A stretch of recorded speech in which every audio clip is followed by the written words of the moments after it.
Olá a todos. Como nós tivemos um pequeno problema de conexão no final da minha fala, então eu vou gravar a palestra e disponibilizar então no YouTube para que vocês possam assistir depois. Peço desculpas pelo inconveniente, estava chegando no final da fala, mas tivemos um pequeno problema. Então, a ideia é falar sobre a sala de aula invertida, uma metodologia ativa de aprendizagem, que é uma das formas de fazer com que o aluno participe de forma mais ativa na construção do conhecimento. Existem outras metodologias ativas, mas a ideia aqui hoje é falar um pouquinho sobre a sala de aula invertida. O meu nome é Sidney Renato Silveira, eu sou professor da Universidade Federal de Santa Maria, no campus de Frederico Westphalen. Tenho aqui o meu e-mail à disposição, caso vocês queiram depois entrar em contato, também tirar alguma dúvida ou fazer algum questionamento ou algum debate sobre a fala. Meu e-mail, então, é sidneyrenato.silveira@gmail.com. Agradecer, então, a professora Beatriz, coordenadora do Polo da Universidade Aberta do Brasil de Santana do Livramento, pelo convite para que eu pudesse, então, falar para vocês sobre a sala de aula invertida. Um pouquinho de mim, né? Eu sou professor da área de computação, estudo computação desde o ensino médio, fiz o meu mestrado na área de jogos educacionais digitais e o meu doutorado em inteligência artificial pela Universidade Federal do Rio Grande do Sul. Sou professor há mais de 30 anos, estou na Universidade Federal de Santa Maria desde 2013 e atualmente coordeno o nosso curso de licenciatura em computação, que é um curso na modalidade de educação à distância, que nós estamos ofertando em 10 polos do Rio Grande do Sul. O que eu gosto de fazer? Depois eu vou falar para vocês o que isso tem a ver com a metodologia da sala de aula invertida, né? Eu gosto de trabalhar, cozinhar, cantar, pintar, cuidar do meu jardim, colecionar, faço várias coleções e gosto de cuidar do meu Fusca. Quando eu começo uma nova disciplina e eu vou conhecer os alunos, ao invés de me apresentar e aí pedir para que cada aluno se apresente, eu falo o que eu gosto de fazer e pergunto para cada um dos alunos alguma coisa que eles gostam de fazer. Então, eu gosto de cozinhar doces, salgados, olho muitas receitas que os colegas postam no Facebook e tento fazer as receitas. Aqui tem algumas receitas de doce, de salgado. Aqui onde eu moro, uma cidade do interior, chamada Taquarussu do Sul. Nós temos aqui uma cidade pequena, tem 3.200 habitantes, mais ou menos. A gente tem muitos produtos coloniais, né? Então eu gosto muito de fazer massa caseira, massa de pastel, porque a gente tem ovos coloniais, ovos caipira, tem queijo colonial, então eu gosto muito de cozinhar também. Gosto de arrumar a mesa, né? Quem gosta de cozinhar, gosta de ter uma mesa sempre bem arrumada, então fazer uma mesa bonita para o almoço, para o jantar, para receber os amigos. Faço coleções, eu tenho uma coleção de canecas, tenho, acredito que agora umas 210 canecas. Os colegas e alunos, quando viajam, me trazem canecas de presente, eu também já comprei canecas de vários lugares.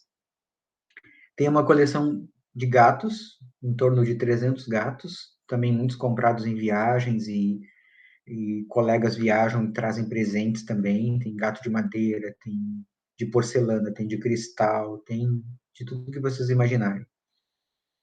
Gosto de cuidar do meu jardim, então cortar grama, cuidar das plantas, isso é uma coisa interessante também para a gente desopilar um pouco, né, e descansar um pouco a mente, fazendo também uma atividade de contato com a terra. Aprendi a pintar, faz uns 3 anos, mais ou menos, que eu aprendi a pintar telas em acrílico, então aqui tem algumas, por exemplo, inspiradas no Romero Brito, com cores bem fortes, né, com traços bem fortes. Aqui mais algumas telas, tem de vários tipos, eu pinto e dou de presente para alunos, para colegas professores. Por exemplo, aqui tem um Opala, né? Eu tenho um colega meu que tem um Opala de coleção e eu pintei uma tela para ele com o Opala de coleção dele. Aqui tem uma outra tela que tem, por exemplo, ali uma máscara de mergulho. Eu tenho um colega que é mergulhador, eu fiz uma tela para ele com uma máscara de mergulho. E eu disse para vocês que eu gosto de cuidar do meu Fusca, né? Aqui tem uma foto com o meu filho Gabriel dentro do porta-malas do Fusca. É um Beetle. Esse Beetle é um Beetle de coleção, ele tem 21 anos. Pode parecer que não, mas ele já é um carro do ano de 2000 e tem 46 mil quilômetros rodados apenas nesses 21 anos. Então, é um dos meus xodós. Vamos começar então a falar da sala de aula invertida. E eu peço que vocês, durante a fala, né, anotem 3 coisas que vocês aprenderam e elaborem uma dúvida. Pode ser uma coisa que vocês ficaram com dúvida ou uma pergunta que poderia ser utilizada para debater sobre esse conteúdo. O que eu gosto de fazer está relacionado com essa metodologia da sala de aula invertida, porque a ideia, além de trazer uma forma mais ativa para o meu aluno participar de forma mais construtiva, é fazer com que a gente crie um relacionamento mais afetuoso com os alunos, seja na educação à distância ou no ensino presencial também. E aí, falar sobre o que eu gosto de fazer e ouvir sobre o que os meus alunos gostam de fazer, abre um caminho para esse relacionamento, para a gente abrir esse relacionamento mais afetuoso. A sala de aula invertida, em inglês, ela é conhecida como Flipped Classroom. A ideia é trabalhar com menos aulas expositivas. Essa aula mais tradicional, como essa palestra, né, em que o professor fica falando, expondo o conteúdo, que o Paulo Freire chamava de educação bancária, que o professor deposita o conteúdo na cabeça do aluno. Não significa que eu não vou mais usar nenhuma aula expositiva, mas a ideia é usar cada vez menos as aulas expositivas. Para isso, o meu aluno tem que estudar mais em casa. E na sala de aula presencial, no polo de apoio ou nos momentos de interação online, fazer atividades mais ativas, que ele possa participar de forma mais prática e também esclarecer dúvidas e fortalecer os laços com os colegas e com os professores. Essa ideia de estudar os conteúdos em casa tem muito a ver com a educação à distância, né? Vocês que são alunos do Polo Santana do Livramento sabem que os cursos de educação à distância fazem com que a gente trabalhe de forma muito mais autônoma. Eu tenho que estudar bem mais sozinho, né? Em casa, no trabalho, no dia, no horário que eu tenho disponível, e me preparar bem mais para depois, nos momentos de interação e das avaliações, eu poder estar preparado para participar. Várias universidades têm utilizado essa metodologia, universidades americanas como Harvard, Yale, Stanford. Aqui no Brasil tem, no Paraná, um parque tecnológico chamado Bioparque, que tem alguns cursos superiores que já estão utilizando somente essa metodologia nas salas de aula. Eu, como professor, vou definir se eu vou utilizar essa metodologia em todas as aulas ou não. Então, nem todas as minhas aulas precisam ser flipadas, eu posso trabalhar mesclando outras metodologias, inclusive as aulas expositivas. E a ideia é que meu aluno trabalhe como protagonista, não só ouvindo o professor e recebendo conteúdo, mas interagindo para construir o conhecimento. E para isso, ele precisa ter acesso prévio ao conteúdo. Pode ser através de livros, pode ser apostilas, material impresso, mas como a gente está falando muito em tecnologia, a ideia hoje em dia é trabalhar muito com a internet, usando ambientes virtuais de aprendizagem, materiais didáticos digitais, e aí ambientes como vocês já devem estar acostumados a usar, né? Moodle, Google Classroom. Nós na UFSM adotamos o Moodle como ambiente virtual de aprendizagem para os cursos à distância e também para as disciplinas que nós trabalhamos no modelo híbrido. O aluno, então, tem que participar de forma mais ativa nos processos de ensino e de aprendizagem. E eu sempre divido ensino e aprendizagem, porque eu posso ensinar e o aluno não aprender, e eu também posso aprender de forma autodidata, sem que alguém me ensine.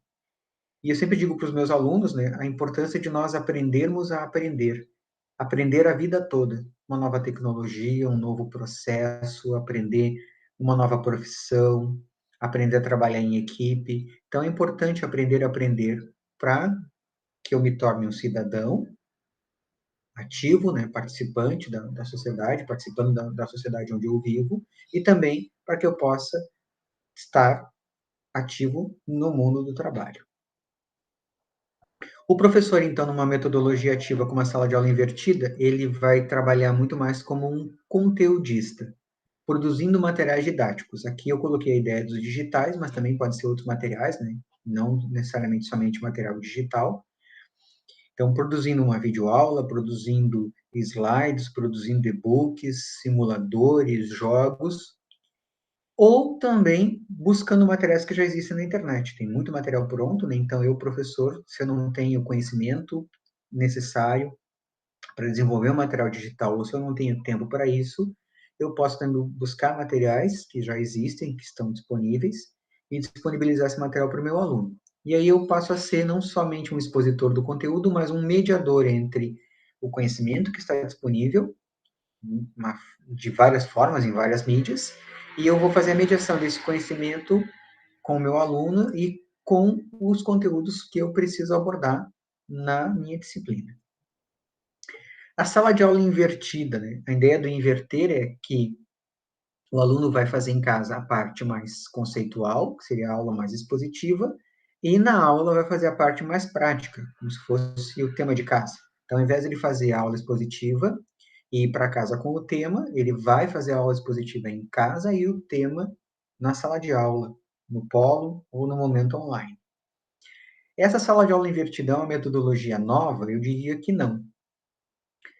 Autores como Piaget, que falava sobre a questão da construção do conhecimento, o aluno como sujeito na construção do conhecimento.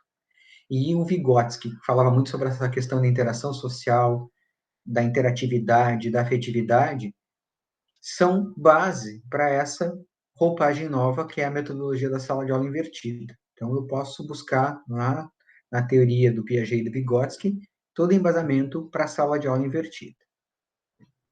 O Bergman, que é um autor americano, que tem alguns livros publicados sobre a sala de aula invertida, ele fez uma pesquisa no ano de 2018 nos Estados Unidos e verificou a aplicação da sala de aula invertida em escolas.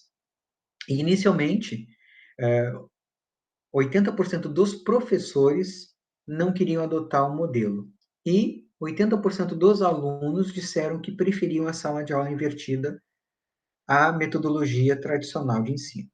Por que um número tão grande, expressivo, né? 80% dos professores não queriam adotar o modelo?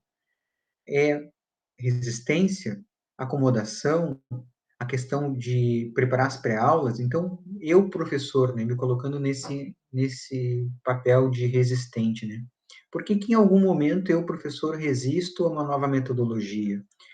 Porque eu não tenho tempo, porque eu estou assoberbado de trabalho, eu trabalho em várias escolas, trabalho 3 turnos, tenho turmas muito grandes, não tenho um final de semana para descansar, então eu não tenho tempo para preparar tantos materiais. Então, por que algumas vezes nós, professores, também estamos resistentes a adotar novas metodologias?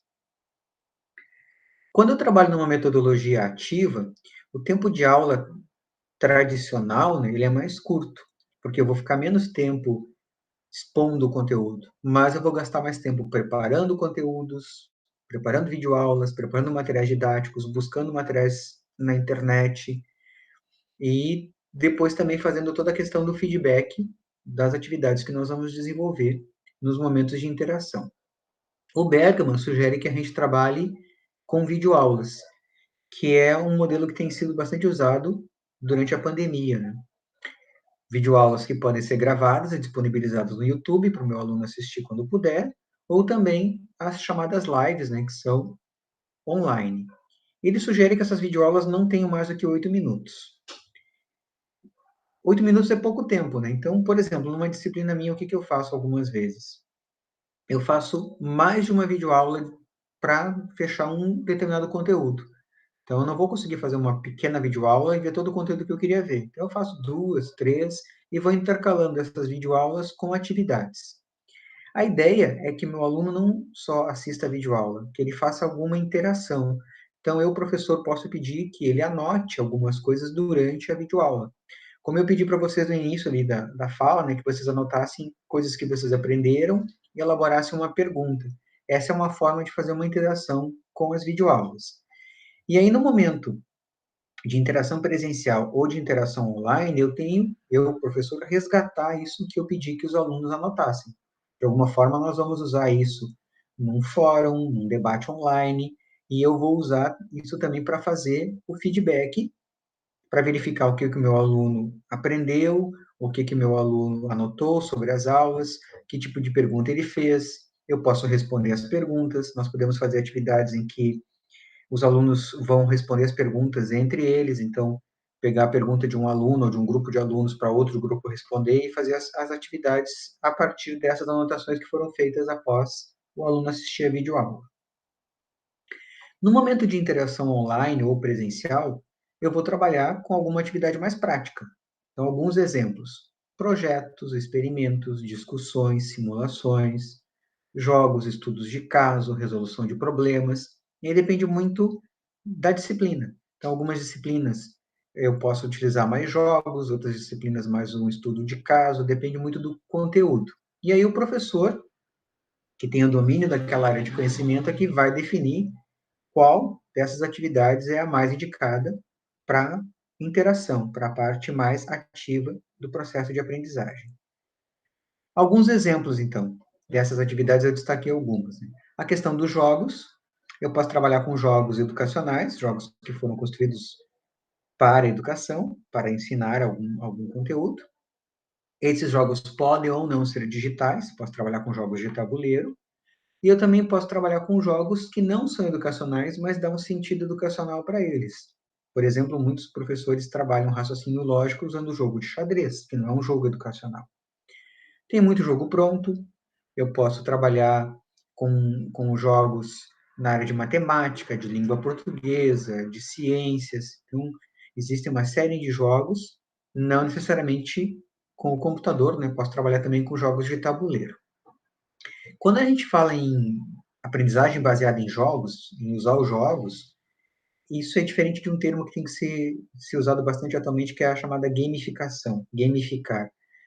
Gamificar uma disciplina, por exemplo, é dar uma ideia de gincana. A disciplina vai ter uma série de atividades, vai ter pontuação, vai ter equipes, vou ver qual é a equipe que vai ter mais pontos. Isso é diferente da aprendizagem baseada em jogos. E uma coisa que tem que se tomar bastante cuidado é que não adianta levar os alunos para o laboratório de informática para jogar qualquer jogo, ir lá na internet e usar um joguinho qualquer, um videogame. Tem que ser um jogo que esteja de alguma forma atrelado ao conteúdo que está sendo visto. Então, o professor de matemática vai para o laboratório para usar um jogo educacional ou não, mas que tenha alguma relação com o conteúdo de matemática que ele está estudando. Pode ser na língua portuguesa, pode ser na língua inglesa, pode ser na área de ciências, mas tem que ter essa ligação. E muitas vezes, quem faz essa ligação, né, entre o conteúdo que os professores das diversas disciplinas estão estudando e a parte tecnológica é o profissional licenciado em computação, que é o curso que nós temos aqui no campus na modalidade de educação à distância, né, licenciatura em computação, que é para formar professores de computação, para dar aula de computação, de programação, para ensinar os alunos a desenvolverem programas, a questão de lógica de programação, pensamento computacional, e também para ajudar professores de diferentes áreas a utilizarem tecnologias digitais nas suas disciplinas. Alguns jogos que nós desenvolvemos aqui na UFSM para vocês terem uma ideia, né? A Silvana, uma aluna nossa, desenvolveu um jogo chamado Vamos às Compras, onde as crianças ganham uma mesada e com essa mesada elas têm que comprar na padaria, no mercado, numa loja de eletrônicos, numa loja de brinquedos, tem vários níveis, né? Tem níveis com centavos, e a criança vai aprendendo então a gastar o dinheiro, a verificar o troco, que é um jogo então para educação matemática. Um outro jogo que nós desenvolvemos, esse jogo já pensando na questão da alfabetização, que foi desenvolvido por um aluno nosso chamado Mike Basso, o jogo Aprendendo com o Zag, que é para crianças que estão aprendendo a escrever, estão aprendendo as vogais. Então, a criança usando o celular ou um tablet, usando o touch, ela vai desenhar a letra na tela. E aí tem diferentes fases, né? Tem uma fase, por exemplo, em que a letra aparece, a criança tem que desenhar por cima.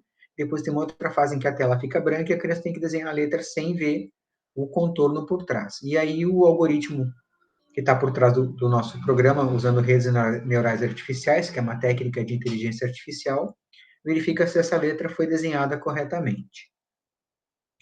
Fizemos também um jogo na área de reciclagem, feito por duas alunas, a Angélica e a Silvana, orientado por dois professores, por mim e pelo professor Fábio.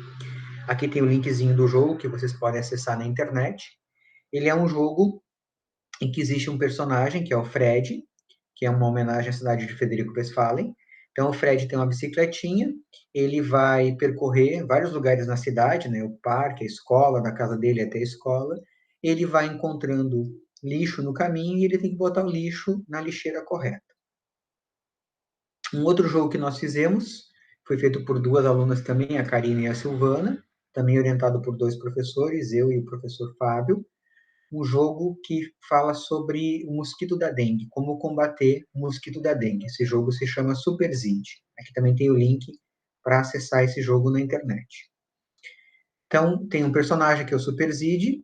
O Super Zid ele vai encontrando o mosquito e vai combater o mosquito. Ele tem que matar o mosquito e ele também tem que eliminar os focos de água, né, que podem juntar água parada, pneu, lixo. Todos esses jogos, eles têm um apelo bastante visual, podem ver que a interface é bastante colorida, porque eles foram desenvolvidos para crianças, e a gente, como equipe, né, trabalha sempre de forma interdisciplinar. A gente precisa de um professor que entende daquele domínio, né? Então, quem domina a matemática, quem domina a alfabetização, quem domina a questão de reciclagem de lixo, que é a pessoa que a gente chama de especialista do domínio, a gente precisa de alguém que entenda bastante da parte de design para fazer toda a interface, as telas bastante coloridas, os personagens, e os personagens de computação para fazer a parte da programação. E a gente sempre valida esses jogos nas escolas. Então, a gente vai até as escolas, apresenta para professores e para alunos, de acordo com a faixa etária que nós estabelecemos para cada jogo, e identificamos o que os nossos usuários acharam do jogo, né? Inclusive, às vezes, eles detectam alguns erros que a gente tem que corrigir, que quando a gente estava desenvolvendo, não estava ainda em uso, a gente não tinha detectado. Uma outra forma de trabalhar na parte mais interativa, né? Então, no momento de online ou presencial no polo ou nos cursos presenciais, né, nos momentos de interação presencial, trabalhar com projetos. Aqui na cidade onde eu moro, as escolas elas definem projetos anuais, alguns projetos têm até apoios externos, e cada série tem que fazer alguma coisa dentro daquele projeto. Então, por exemplo, o projeto desse ano cuidado com o meio ambiente. Então, cada série vai desenvolver alguma atividade, juntando conhecimento de várias disciplinas sobre o meio ambiente. E no final do ano, eles apresentam os resultados desses projetos. Quando a gente trabalha com projetos e trabalha com alunos com uma idade maior, inclusive no ensino superior, a gente pode dividir grupos e definir papéis diferentes para cada pessoa do grupo.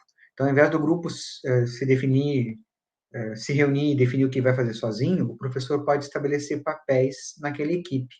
Quem vai ser o coordenador do grupo, o gerente da equipe, o avaliador, o monitor, o especialista. Isso é interessante porque no mundo do trabalho, no mercado de trabalho, isso é bem comum, né? Trabalhar em equipe e essas equipes têm diferentes papéis. Um exemplo, né, de projeto na área de educação superior foi feito aqui em Frederico Westphalen, chamado Recicla Frederico. É um projeto originado no curso de Engenharia Ambiental e Sanitária, envolve toda a questão de ensinar as pessoas a reciclarem o lixo e também a coleta seletiva. E a área de informática, um aluno do nosso curso aqui presencial, que é o curso de Sistemas de Informação, desenvolveu um aplicativo para celular em que os usuários podem consultar as rotas, pontos de coleta, por exemplo, se ele quer descartar lixo eletrônico, vidro, qual é a rota da coleta, que dias é feita a coleta seletiva, então tudo isso através do aplicativo e é também uma equipe multidisciplinar, com pessoas de várias áreas trabalhando nesse projeto. Outra forma de trabalhar mais ativamente, a PBL, ou Problem Based Learning, aprendizagem baseada em problemas, né? O professor apresenta problemas e os alunos têm que resolver esses problemas. E aí o professor vai ajudar com o conhecimento da disciplina e os conhecimentos que os alunos também têm a resolver esse problema, que é um problema do cotidiano. Pode ser um problema, por exemplo, do mercado de trabalho. Se eu estiver trabalhando no ensino superior e estiver fazendo a formação de alunos de uma área específica, trazer um problema do mercado de trabalho para o meu aluno resolver. Então, essa ideia de trazer problemas do cotidiano, ela mistura a experiência, que é o saber empírico, ao conhecimento científico, que é o conhecimento que nós, professores, vamos trazer para os nossos alunos. E um autor chamado Ático Chassot, ele falava muito sobre a questão de sujar o ensino. E ele dava um exemplo de quando um professor chega numa comunidade que já tem experiência sobre um determinado conteúdo. Por exemplo, chega numa comunidade do interior e as pessoas sabem fazer sabão. Mas elas têm a experiência, o saber empírico, mas elas não têm o conhecimento científico. Então, eu, professor, vou, a partir da experiência daquele meu aluno, trazer os conhecimentos científicos. Por que que eu posso usar o óleo de cozinha para fazer sabão? Por que que eu posso usar a soda? Então, explicar para as pessoas a questão científica de uma coisa que elas já têm conhecimento a partir da sua experiência. Na área de computação, se usa muito a aprendizagem baseada em problemas para ensinar lógica de programação, para ensinar os alunos a programarem, trazer problemas do cotidiano para o aluno criar um programa para resolver aquele problema. Outra forma de fazer a parte interativa, trabalhar com estudos de caso. A área de saúde usa bastante isso. Pega um caso clínico de um paciente, existem até sistemas informatizados para isso, chamados sistemas tutores inteligentes. E, a partir do caso clínico de um paciente, médicos, enfermeiros, fisioterapeutas, fonoaudiólogos, várias pessoas de diferentes áreas se reúnem para analisar aquele caso clínico. Também se usa muito isso na área de administração, estudar cases de sucesso de empresas, por que que algumas empresas são sucesso. Então, pega um case, por exemplo, eu vou estudar o caso do Facebook, da Amazon. Também posso trabalhar com cases de fracasso, né? Há empresas que faliram, por que que faliram, quais foram os erros, o que que poderia ter sido feito para resolver o problema, para a empresa não ir à falência. Isso também é uma forma de fazer a parte interativa. Como é que eu faço para uma metodologia como a sala de aula invertida funcione? Para ela funcionar efetivamente, seja na educação à distância ou seja no ensino híbrido, né? Mesclando um pouco de aula à distância e um pouco de aula presencial. Eu tenho que fazer muito do que nós fizemos durante a pandemia, ser mais flexível. A gente teve que ser bem mais flexível durante todo o momento de pandemia, o ensino remoto, porque os professores e alunos precisaram aprender uma nova forma de ensinar, né, e de estudar. Se eu tenho um público que trabalha, eu dou aula no ensino médio, meus alunos estudam à noite e trabalham durante o dia. Ou o caso do nosso curso de sistemas de informação aqui no campus, que é presencial e é noturno. Grande parte dos nossos alunos trabalham durante o dia. Meu aluno não tem tempo para assistir as videoaulas, para ler o material, para se preparar naquele momento da aula, que ao invés de ser expositiva, ele vai estudar em casa. Eu posso fazer, então, a chamada metodologia em flip. Os primeiros minutos da aula, aquele aluno que não conseguiu fazer a atividade vai fazer a atividade, vai ler ou vai assistir a videoaula para se preparar para depois participar da atividade interativa. Se o professor verificar que a maioria dos alunos não fez a atividade e ministrar aquele conteúdo, ele vai estar quebrando a metodologia. Então, esse conteúdo que o aluno tem que fazer na pré-aula, ler ou assistir a videoaula, fazer as anotações, não deve ser ministrado pelo professor no momento da interação, online ou presencial. Quando eu trabalho com uma metodologia ativa, que eu tenho a participação bem maior dos meus alunos, mais interações, eu tenho que fazer mais avaliações. Não adianta eu fazer só uma prova. Eu tenho que fazer debates, fóruns de discussão, várias atividades. E aí eu tenho que observar como o meu aluno está se saindo. Ele está lendo os materiais, ele assistiu às videoaulas, ele fez anotações, ele trouxe perguntas, ele elaborou uma dúvida, ele consegue debater com os colegas esses conteúdos que foram estudados, ele está conseguindo resolver os problemas que foram propostos, e eu tenho que fazer uma observação bem mais próxima e bem mais complexa do que só fazer uma prova, aplicar a prova num dia, corrigir a prova e entregar para o aluno de volta. Então, eu como professor, um trabalho bastante grande para desenvolver todos os materiais ou para selecionar os materiais para a pré-aula e também todo um trabalho de acompanhamento e de feedback que eu tenho que dar para os meus alunos. O meu aluno ganha, quando eu trabalho numa metodologia ativa, em uma série de aspectos, principalmente nas questões que ele precisa para viver em sociedade e para o mundo do trabalho, como autonomia, trabalho em equipe e responsabilidade. Autonomia é uma coisa que vocês que são do polo da Universidade Aberta do Brasil de Santana do Livramento devem estar acostumados, porque quem estuda na modalidade de educação à distância precisa ter bastante autonomia. E os cursos de EAD, eles têm uma evasão grande, porque muitos alunos não estão acostumados a trabalhar de forma tão autônoma, estão mais acostumados no modelo presencial, que eu vou para a sala de aula e o professor é responsável por quase tudo. Ele vai lá, ele expõe a aula, ele diz qual é a atividade que eu vou fazer, ele me ajuda a corrigir os exercícios. E no modelo de EAD, eu tenho que trabalhar muito mais sozinho e construir muito mais o meu conhecimento. Eu sou muito mais autônomo. E essa autonomia é muito importante para todos nós. Desafios, principal desafio, motivação. E eu sempre digo para os meus colegas professores, né?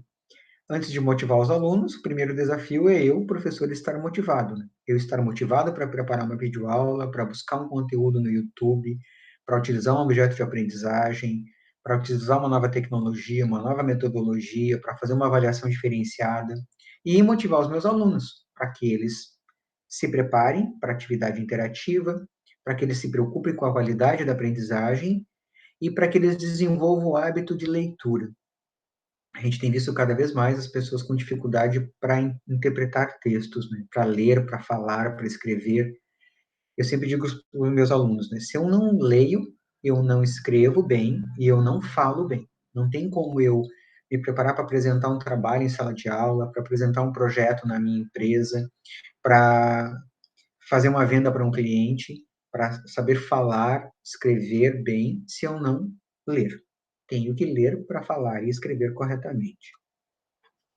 O Bergman, que é aquele autor que eu comentei, que fez aquela pesquisa nos Estados Unidos, ele coloca a questão que é muito importante para motivar os alunos do relacionamento, que tem a ver com a afetividade. Então, toda aquela questão, né, de eu ficar mais próximo do meu aluno, que a gente tem muito na educação infantil, né? As crianças estão muito próximas dos seus professores. E com o passar dos anos, isso vai se perdendo. Quando chega lá no ensino médio, no ensino superior, por exemplo, parece que existe um abismo entre o professor e os alunos. A ideia de uma metodologia ativa de aprendizagem é trazer o aluno para mais perto, sempre com a questão de manter o respeito, tá? Ser afetuoso e estabelecer um bom relacionamento com os meus alunos não significa criar um ambiente desrespeitoso. Isso é importante para os nossos alunos também identificarem. Como é que o meu aluno identifica que o professor está preocupado com a aprendizagem dele? Por exemplo, eu faço uma metodologia da sala de aula invertida e faço uma série de pequenas avaliações durante o semestre.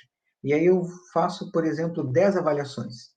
Mas eu não consigo dar conta de corrigir todas as avaliações e de dar um feedback para o meu aluno. O aluno vai achar que o professor não leu o trabalho. Ah, eu vou entregar qualquer coisa porque o professor não vai ler, ele só vai ver se eu entreguei e vai me dar uma nota. Se eu fiz 10 atividades, eu tenho que dar o feedback de 10 atividades. Se o aluno fez uma postagem no fórum, eu tenho que responder a postagem. Se o aluno me mandou uma mensagem, eu tenho que responder essa mensagem. Se eu não tenho condições de corrigir 10 atividades, porque eu tenho uma turma com 50 alunos, então eu faço menos atividades. Mas eu tenho que tomar esse cuidado. Esse feedback é muito importante para manter esse relacionamento e motivar os meus alunos a participarem. Algumas estratégias, então, para os momentos interativos, online ou presenciais. Planejar uma atividade que só pode ser concluída se todo mundo fez a pré-aula, o trabalho prévio. Conversar com os alunos que não fizeram, para entender por que não fizeram. Faltou tempo, não tiveram acesso, problemas de conexão, problema no trabalho. E não dar aula substituindo aquela aula que ele deveria ter estudado antes. Então, eu tenho que me planejar para, se acontecer algum problema dos alunos não poderem fazer a pré-aula, vir um outro conteúdo, mas num outro momento retomar para que eles voltem e estudem aquele conteúdo que estava previsto na pré-aula. O Bergman coloca muita questão das videoaulas, trabalhando nessa ideia de internet, de ambientes virtuais de aprendizagem, de materiais didáticos digitais. Então, a videoaula é um dos maiores, né, um dos produtos digitais mais usados, agora também durante a pandemia, né, foi muito utilizado. Então, a questão de serem breves, vídeos não muito longos, de serem interativos, de ter alguma forma do aluno fazer anotações, de tomar cuidado com a qualidade do áudio, tom de voz, e uma outra ideia também é de pedir para o nosso aluno fazer uma pequena videoaula. Por exemplo, ao invés de eu pensar num seminário, posso pedir para o meu aluno gravar uma mini aula sobre um determinado tópico da disciplina, e essa mini aula vai ser disponibilizada para todos os colegas da turma. Então, não só eu, professor, gravar uma videoaula, mas os meus alunos também gravarem suas pequenas videoaulas. Quando o meu aluno vai assistir a videoaula, então ele tem que tomar cuidado, né? Tem que escutar, processar aquele conhecimento, pausar, anotar e fazer uma avaliação formativa no final da videoaula. E aí o Bergman sugere, né, que eu pedi para vocês lá no início da palestra, né, anotações, né? Então registrar coisas que aprenderam com o vídeo, elaborar perguntas, dúvidas, perguntas para debater no fórum, e dúvida caso eu tenha ficado com alguma dúvida sobre os conteúdos. E aí eu, professor, vou usar essas anotações nos momentos interativos. Eu já fiz isso nas aulas presenciais e nas aulas à distância. Então, em aula presencial, por exemplo, eu lembro que eu pedia para os alunos, então, me trazerem o que eles tinham anotado, as coisas que eles tinham aprendido, e aí eu ia fazendo comentários, trazendo o conteúdo da disciplina a partir dos comentários que eles tinham anotado. E nas aulas à distância eu já fiz também algumas vezes com fóruns de discussão. Então, os alunos vão lá e registram coisas que eles aprenderam e eu vou discutindo com eles pelo fórum. E às vezes também eles fazem perguntas. E aí a gente pode usar a estratégia de eu, professor, responder as perguntas ou fazer com que os colegas, entre eles, também respondam as perguntas dos outros colegas. A questão da anotação, mesmo trabalhando com várias tecnologias, a ideia de trabalhar com anotação em papel, ela é mais significativa para a aprendizagem do que as anotações que eu poderia fazer no computador. Né? Hoje em dia, grande parte dos alunos, por exemplo, do ensino superior leva notebook para a sala de aula e pouco usa caderno, mas a ideia de trabalhar com papel, ainda escrever, é uma forma importante e de memorizar e de guardar também as informações. Quando a gente fala da inversão, né, sala de aula invertida, né, o inverter está em que momento? E eu, ao invés de vir para a aula, assistir a aula expositiva e ir para casa fazer a atividade no tema de casa, eu vou inverter isso. O aluno vai em casa fazer a parte expositiva e no momento presencial de interação online fazer o tema de casa, a parte prática.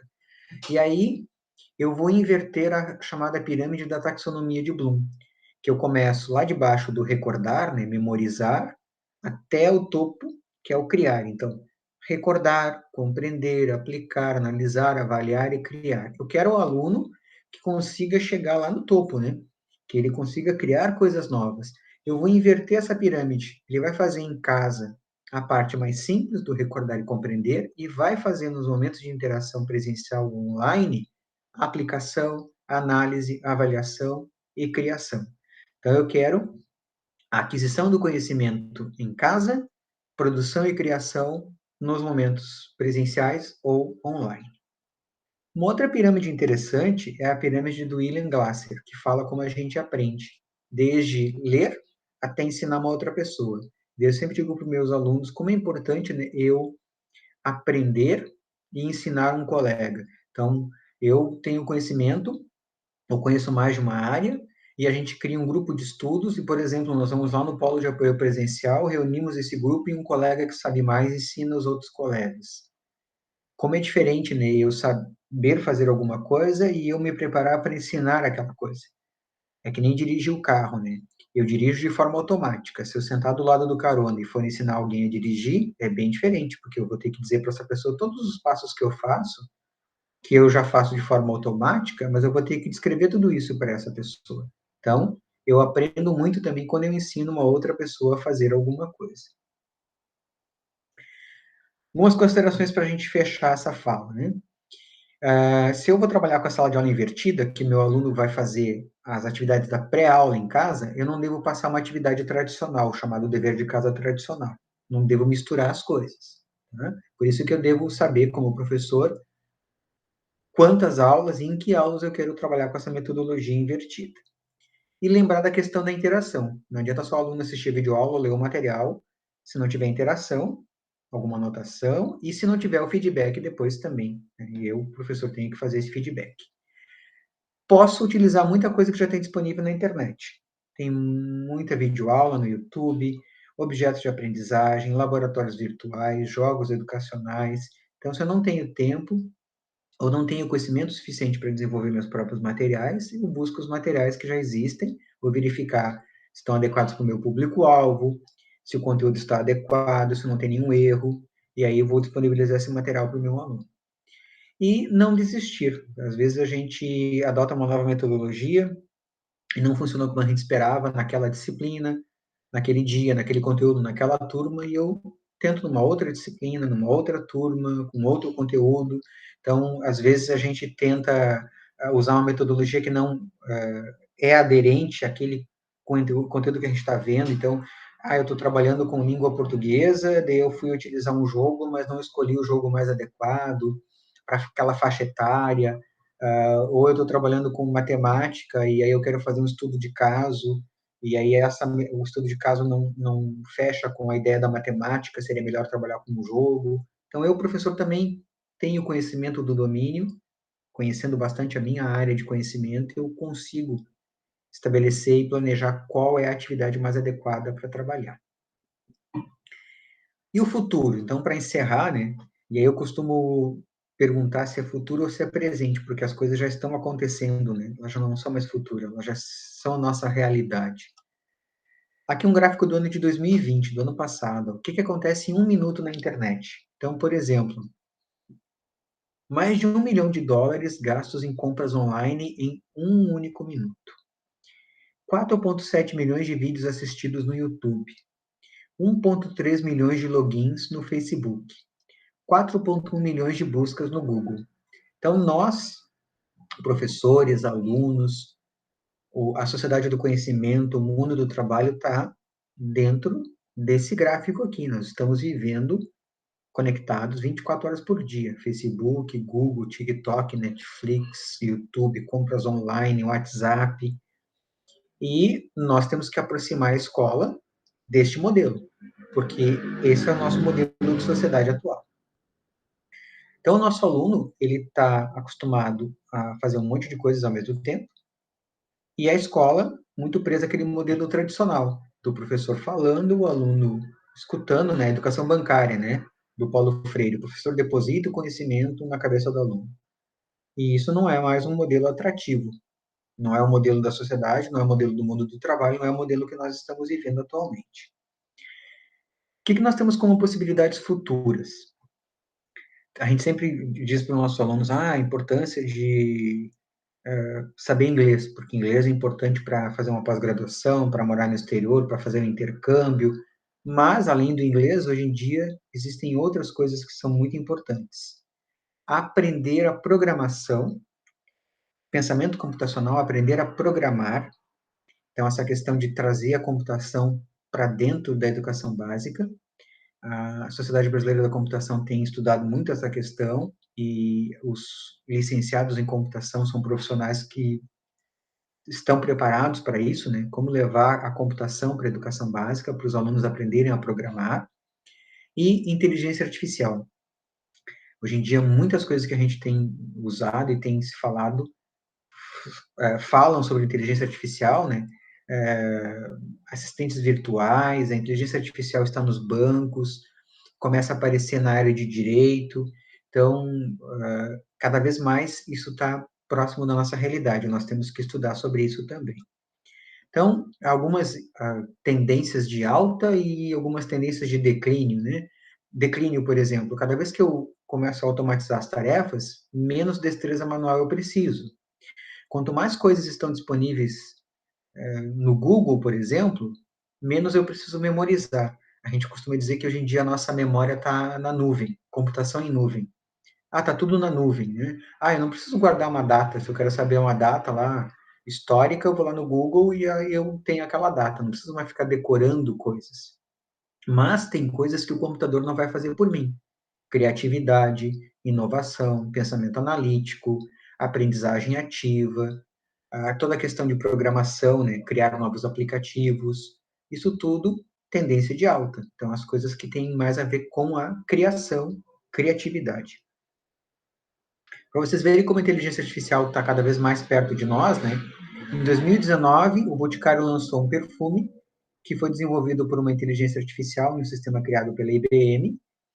Esse perfume já está no mercado, que é o Egel, e tem dois ingredientes que seriam inusitados, né? Que esse programa desenvolveu esse perfume e colocou caramelo e leite condensado nesse perfume.